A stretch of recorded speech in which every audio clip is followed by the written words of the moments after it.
Commençons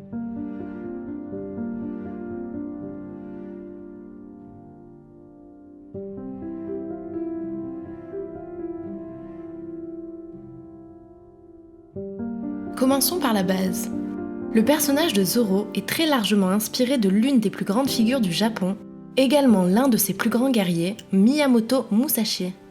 Miyamoto Musashi a une histoire très spéciale qui est largement dépeinte dans le roman d'Eiji Yoshikawa, La pierre et le sabre, et sa suite, La parfaite lumière. L'adaptation de cette œuvre en manga, nommée Vagabond, par le mangaka Takehiko Inoue, est d'ailleurs l'un des meilleurs mangas que vous puissiez lire, tous styles confondus, et vous pourrez y découvrir la vie de ce personnage atypique. Pour bien comprendre cette inspiration, il faut se pencher sur le style de combat très spécial de Zoro, le Santoryu, qui consiste à se battre avec 3 sabres à la fois.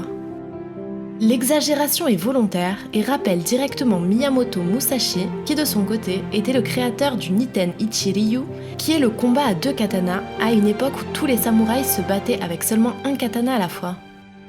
Zoro est donc profondément lié aux samouraïs et à leur art de vivre et de penser.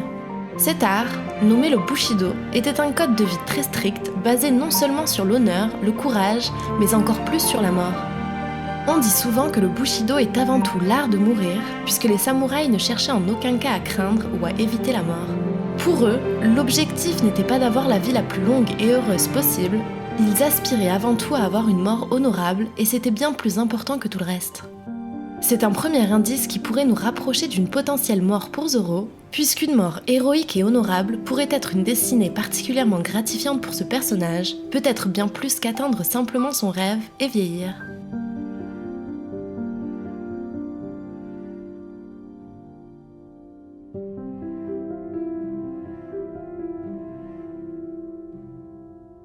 Le thème du sacrifice est d'ailleurs très présent autour du personnage de Zoro. Tout d'abord, parmi les Mugiwara, il est l'un des seuls à sacrifier une grande partie de sa vie à l'entraînement, et en règle générale, quand il ne dort pas, c'est qu'il s'entraîne sans relâche. Dans un second temps, on a tous en tête la fin de Thriller Bark, qui est un avant-goût de la mentalité de Zoro concernant sa propre vie. À aucun moment, il ne s'inquiète de sa propre personne lorsqu'il absorbe toute la douleur contenue dans le corps de Luffy, tout en empêchant Sanji d'en faire de même. Non seulement il ne craint pas de se sacrifier pour ses nakamas, mais en plus, il l'exige et ne laisserait personne d'autre le faire à sa place, puisque c'est une question d'honneur avant tout pour lui.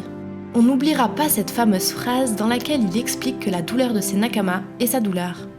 Ce sens du sacrifice pour les siens pourrait l'emmener plus tard à faire le choix de donner sa propre vie si cela assure à ses compagnons de pouvoir continuer leurs aventures et d'accomplir leurs rêves. Deuxième point donc, qui ferait de Zoro un candidat potentiel à la mort, le fait que cette dernière ait un sens et une utilité réelle.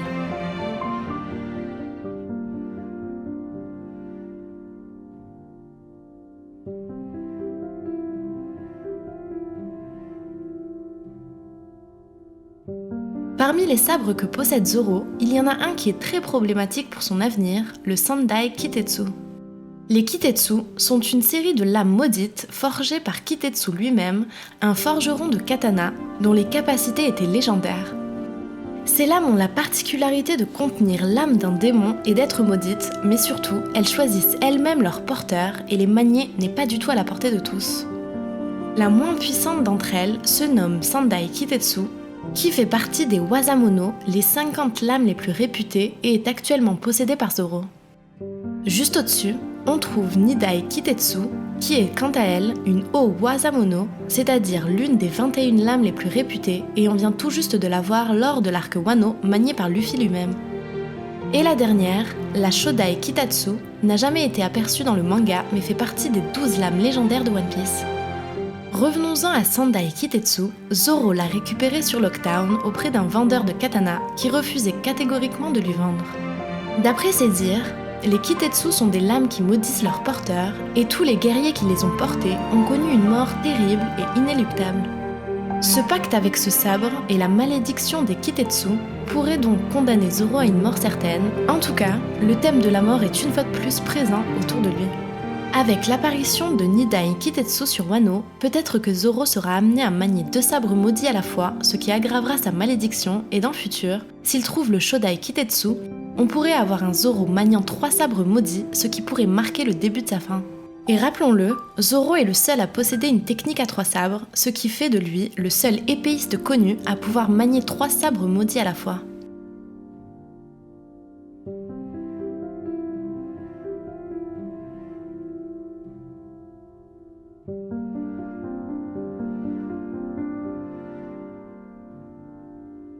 Depuis un certain temps, les réactions des personnages face à Zoro sont réellement étranges.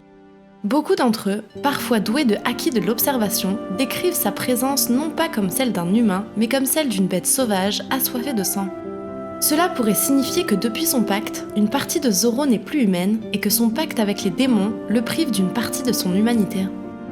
Et le démon qui est clairement lié à Zoro est Ashura, un démon de la mythologie japonaise. Les Ashura sont des démons guerriers qui ne connaissent jamais le repos et cherchent sans cesse à se battre et à faire la guerre. Mais ce qui est encore plus intéressant, c'est que ce sont des démons liés à la réincarnation et donc à la mort, puisqu'ils sont tous des réincarnations de guerriers morts au combat qui continuent de se battre.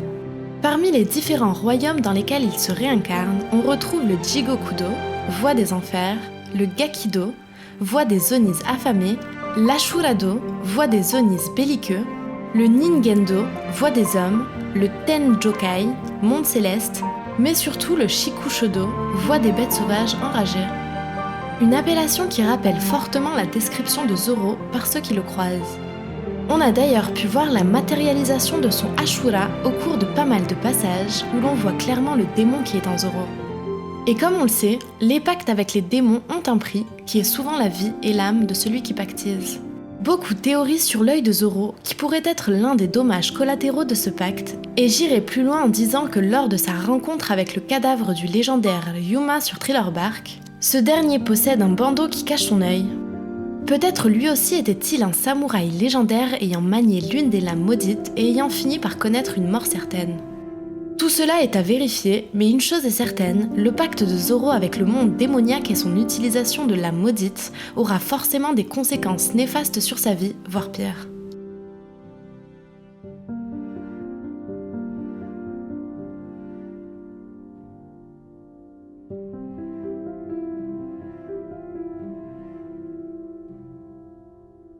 Passons maintenant à un élément troublant qui obsède pas mal de fans depuis un long moment.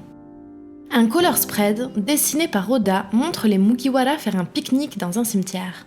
Mais le plus troublant dans cette image est le nombre d'éléments qui rapprochent Zoro des symboles de la mort. Tout d'abord son t-shirt présentant une grande tête de mort dans le dos et les mots Ultimo et Mejor, qui signifient tout simplement l'ultime et le meilleur. Mais ils correspondent surtout à l'expression espagnole El que ríe último ríe mejor, que l'on peut traduire par rira bien qui rira le dernier. Sa main posée sur le chapeau du zombie à côté de lui touche également une tête de mort. Zoro est également le seul à être assis sur une tombe, ce qui le distingue encore un peu plus des autres Mugiwara. Mais le plus troublant reste les inscriptions sur les tombes en question. On peut y lire la date du 20 décembre et le nombre 944. On est donc nombreux à attendre qu'un événement de taille se déroule au chapitre 944 concernant Zoro. Reste à comprendre ce que signifie la date du 20 décembre. On pourrait penser que le chapitre 944 arriverait aux alentours de décembre 2019, mais c'est quasiment impossible étant donné que nous sommes actuellement au chapitre 929 et qu'en 2018, ce n'est pas moins de 39 chapitres qui sont sortis. La seule option serait qu'il y ait des pauses dans la publication de One Piece qui se cumuleraient comme actuellement, puisqu'il n'y aura pas de chapitre de One Piece jusqu'au 18 janvier 2019, ou encore durant la promotion et la diffusion du film qui doit sortir cet été. Tout ceci reste peu probable, mais ce color spread, couplé aux précédents éléments, nous met une certaine pression vis-à-vis de l'avenir de Zoro et de sa potentielle mort.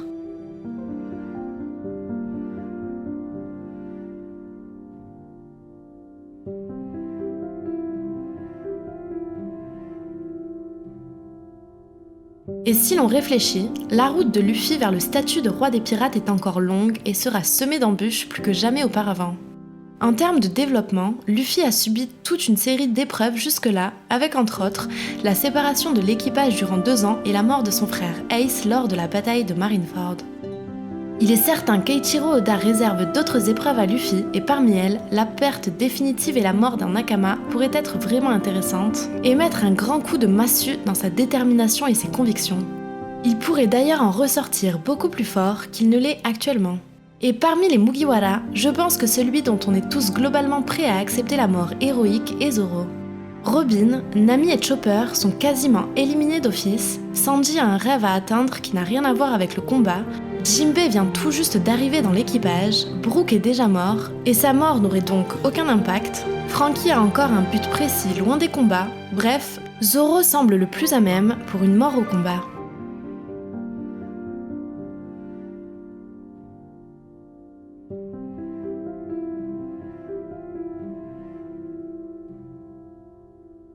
Et j'aimerais finir sur un petit détail qui est loin d'être anodin. Lors du dernier SBS, le courrier des lecteurs entre Eiichiro Oda et ses fans, un correspondant a demandé à Oda ce à quoi ressemblerait Zoro à 40 et à 60 ans.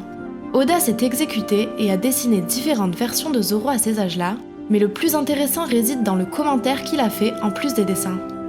Oda précise lors de sa réponse que ce sont des dessins de Zoro à 40 et 60 ans, s'il est encore en vie.